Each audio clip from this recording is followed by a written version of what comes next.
Welcome to the Performance Enhancing Podcast. It's like steroids for your brain. A podcast for people that want the best info, but just don't have the time. Get your podcast fix with the Cliff Notes versions of your favorite podcasts. No fluff, just the actionable golden nuggets. Having this much knowledge at your fingertips should be downright illegal. So get ready for another dose of Performance Enhancing Podcast with Satori Prime. Here's your host, Ilan Ferdman. Hello, everyone. Welcome back to another Performance Enhancing Podcast with your host, Ilan Ferdman. And today we're going to go back to looking at some podcasts that I've been listening to recently. And this one comes to us from a man who I've recently connected with called Scott Britton. And the podcast is called The Competitive Edge. And the reason I chose to do this one is because it actually involves two people who I've recently met who are in a mastermind with me. One being Scott and the other one being Jayson Gaignard. And if you haven't heard of Jayson, he runs one of the premier mastermind talk events actually called Mastermind Talks.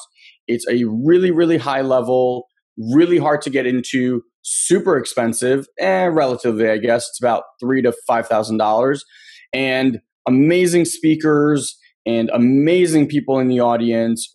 Not necessarily just, seven-figure, eight-figure earners, but more from the quality of people, how interesting they are, what businesses they run, and how willing they are to give of themselves and actually support other entrepreneurs.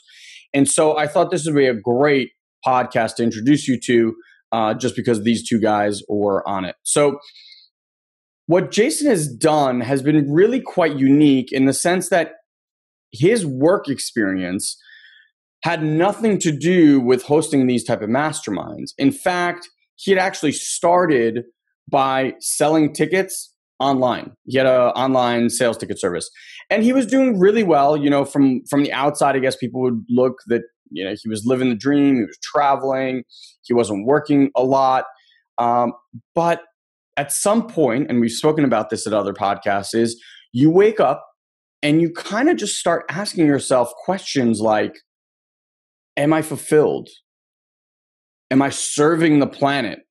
Am I helping people? Do I feel like I'm contributing to the world and society? Jayson actually asked a really interesting question of himself when he was going through this process. It's like, who will show up at his funeral? And what will people say about his life? And what he realized was that he hated his business. He didn't really like it, and he needed to do something different. So where most people, I think, go wrong is they pick a business based on the amount of money that they can make, not on what fulfills them. And then they sacrifice their health, their family time, and just in general, I don't want to say their soul, but they sacrifice that piece of them that wants to make a difference and wants to contribute, all for what? To make a buck? And Jayson said this great line about, us jumping on this hamster wheel. And the hamster wheel is to build a business that we hate, to enable us to buy things we don't need, to impress people we don't even like. Now, I'm not saying that's everyone, but I'm sure you can find pieces of yourself in that, or at the very least, people who really live life that way. And that's pretty sad, given what we have access to today, and given the ability with, the tools of online marketing and the way that we can get out our messages and our perspectives into the world. The fact that people are still desk jockeys, hating their lives, working on Wall Street. I just met a girl recently who quit, and I was so excited because she's like, everyone around me was miserable, literally miserable. And you know what? As a trainer for entrepreneurs, I will say that generally strikes around the age of late 30s to early 40s. Why? Because I think till that time, you're still pretty idealistic about where your life is going. But I think when you hit that right around 40 age and life doesn't look anywhere near what you thought it was going to look, and then you kind of think, well, I've been doing this for 20 years. And if I don't take any, serious movement here in another direction, then it's looking like the next 20 years are going to be very, very similar to this. And they wake up one day and they go, there's got to be more. I can't continue living my life this way. And then they start going on this entrepreneurial journey. But I'm here to tell you, just like Jason told Scott, that you don't have to wait for that to happen. You can make that choice. Now, I'm not saying I made that choice willingly. I had that choice given to me. I was smart enough, I guess, to actually see that it was an opportunity, even though it seemed like the darkest hour. And Jason went through something very, very similar, where he left that business, he got sick, he then had a daughter, lost the job, started something else, was $250,000 in debt. And, that was kind of his, like, I got to do something, because at that point, you're unemployable. You're not going to find a job that's going to get you out of that situation. And so you got to take the reins and do something. Mine was a little bit different. I was working in a commercial real estate bank. We had lost everything. I stayed in there way too long, which is a massive, massive lesson that I took away from it. When the ship is sinking, save your money, leave early, and go start something new. Little life lesson there for you. But I stayed in way too long, pissed through all of my savings, started having, my house was being foreclosed on, kid on the way, the whole deal. And that was that moment where I realized that what I would have done that job for a very long time, because the golden handcuffs were really, really good, right? I was making great money. I had a great life. I wasn't working too hard. And if that hadn't happened and I hadn't lost that business, I don't think that I would have willingly made that choice when I did. And when that occurred to me, a friend of mine was already pivoting and had started his own company, doing something very similar to what we were doing, but instead of in real estate, in the medical field. And I started working there with him. And after about 2-3 months of doing this, I just kind of woke up and went, I'm literally about to do the same exact thing. And I don't think I was offered this opportunity to go and put myself in that same exact situation. I think I was offered this opportunity to actually find what it is that fulfills me and go create a business that I'm actually passionate about and is not just about the money. And Jason did something very, very similar, or had a very similar experience. So the way he got out of this and the way he started Mastermind Talks, which right now is his only business, he runs one event once a year, and that's his entire business model. He does have some masterminds that he runs, with I think he has like a $20,000 group and a few people in there. But other than that, this is a year-long project to set up, a year-long project to put together, and he's insisting on keeping it that way, even though he knows that he can scale the business by doing maybe 2 or 3 of these events. He just doesn't believe he can make them as good if he actually split his time and did things that way. So let's back up. Jason's in this situation, right? No money, no opportunity, nothing. And Tim Ferriss, who now is a good buddy of his and actually spoke at his first event, and you'll know why in a second, was just launching the 4-Hour Chef at the time and got banned by Barnes and Nobles across the country. So basically, he had 2 bestsellers, 2 New York Times bestsellers. He was coming out with the 3rd book. And when you get a blow like Barnes and Noble saying, we're not carrying your book anymore, that's massive, right? So instead of actually, quitting or doing whatever, Tim came up with this great idea where he would go out and sell book packages. And based on whatever package you bought, he would offer you something. So if you bought two books, 5 books, 10 books, he would give you different things, okay? Now, he had what Jason called kind of like the Hail Mary package. And the Hail Mary package was a 4,000 book package, okay? But for 4,000 books, if you bought it, he had agreed to speak at 2 events anywhere in the country. Now, for those of you that know Tim Ferriss, I'm sure that's most of you, you can probably gather that Tim, A, doesn't speak a lot at events. B, when he does, I'm sure his fee to speak on stage is quite high. So Jason did some quick math and basically said, you know what, I think this is a great opportunity, and was putting together an email for one of his buddies that he knew was actually running these type of masterminds. And then as he's putting the email together, he thought, well, wait a second. This is not just a good opportunity for my friend. Like, this could be a good opportunity for anyone. Because he did the math, and it turned out that that book package was about $84,000. Now, you might be saying, holy shit, $84,000, you crazy? But do some quick back of the napkin paper math, and you'll see that if Tim doesn't speak all that much, and you could do an event, say, in New York and somewhere in California, say like San Diego, right, where entrepreneurs love Tim, more than sure that you can find at least 42 people in each city willing to pay $1,000 to come listen to Tim speak for an hour and a half. And that's where this whole idea came from. So he actually reached out to Tim himself and started a conversation, told Tim that he wanted that package, and then him and Tim actually put together dates that he would actually be speaking.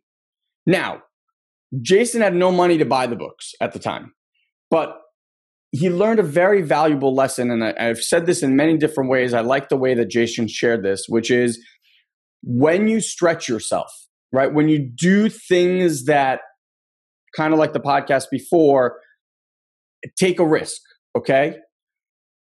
He said this great line. He said, constraints breed creativity. So when your back is against the wall, the brain, and this we know from a scientific level, when the brain is faced with do or die, right, survival mode, it will be the most creative, it will get into flow faster, and it will create magic for you in your life. You just have to be willing to put yourself in that situation. And I know that that's not an easy thing to do. Okay? So they pick a date, and this was going to be Jayson's first event. So now he's got to actually put this thing together. He's got a date on the calendar. He's got to put this thing together.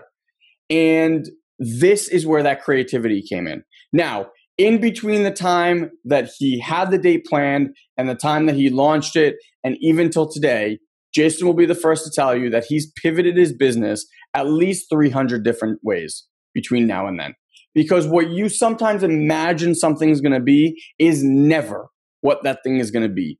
Adaptability is such a powerful trait for an entrepreneur, because if you can't adapt and adapt quickly, you have no shot of succeeding long-term in anything that you do.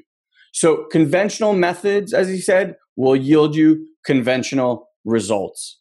And having that constraint actually had him take creative action and create one of the best, if not the best, live event experience. And anyone that you speak to that went to this will absolutely share that opinion with you. And even though it's expensive, Scott said something really smart, and I agree 100%. He said, investing in yourself is the best investment.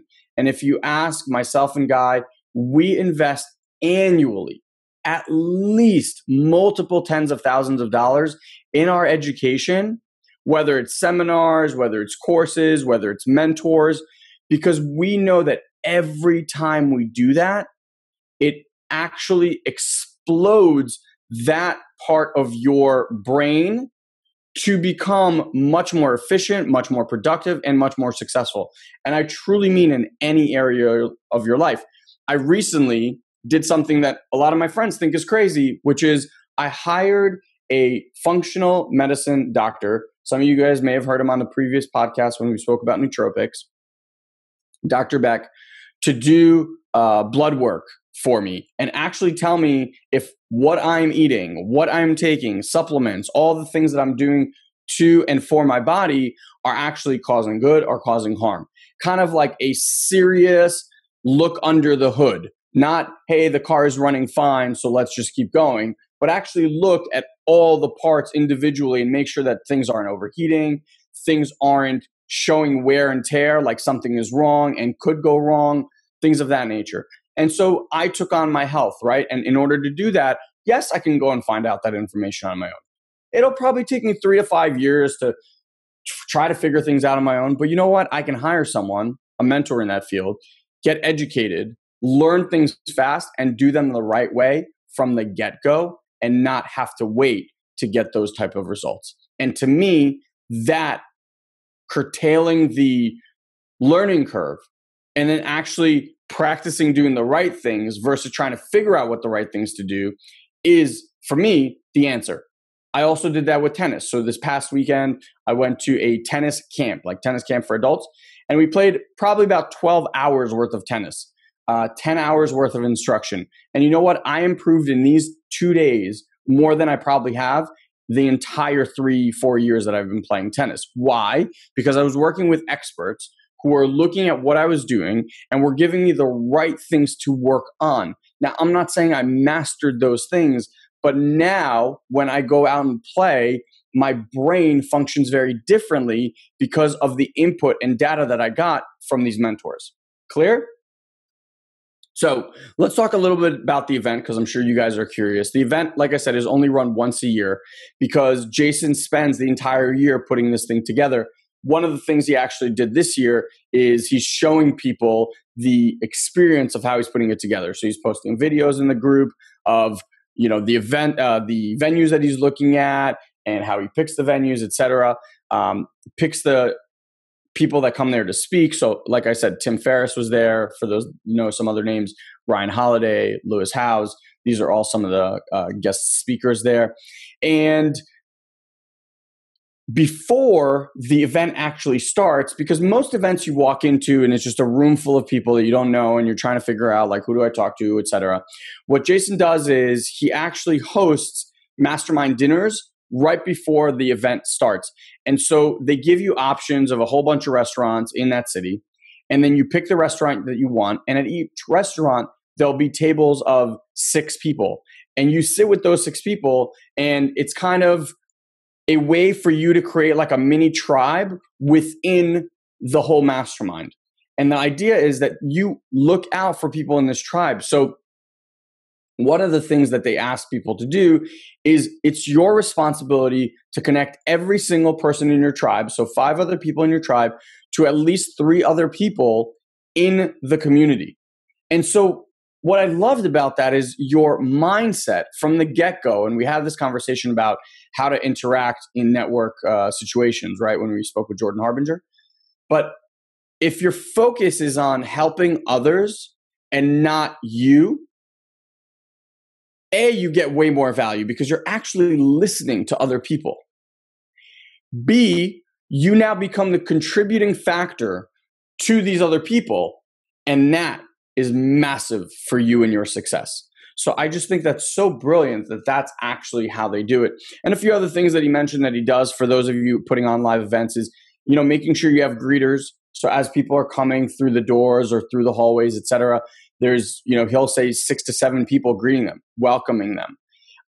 Then Jayson sets up the whole event by sharing something very vulnerable. So he'll always get up on stage and share something very vulnerable about himself.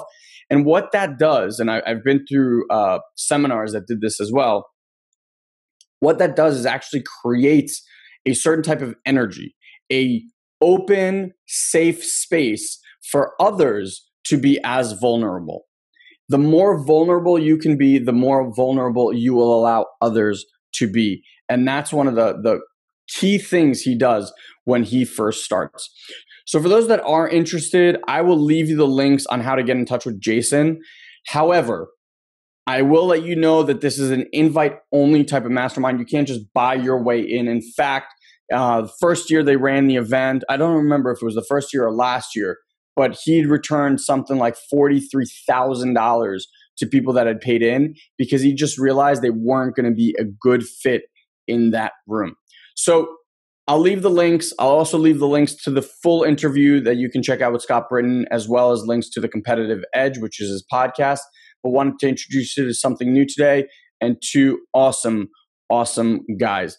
So again, as always, hope you enjoyed this. And if you did, head over to iTunes. Make sure you subscribe to our channel so that you can get the episodes sent to you every single day, both Mondays and Thursdays. And also, if you wouldn't mind, leave us a rating and a comment, as it definitely helps us get this podcast out there into more people's hands. All right, love you all. Have an amazing, amazing day, and we'll talk real soon. Thank you for joining us on this week's Performance Enhancing Podcast.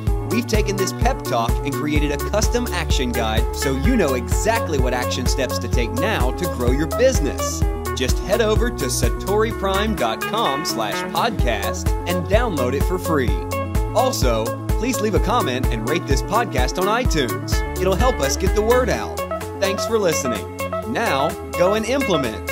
We'll see you next time.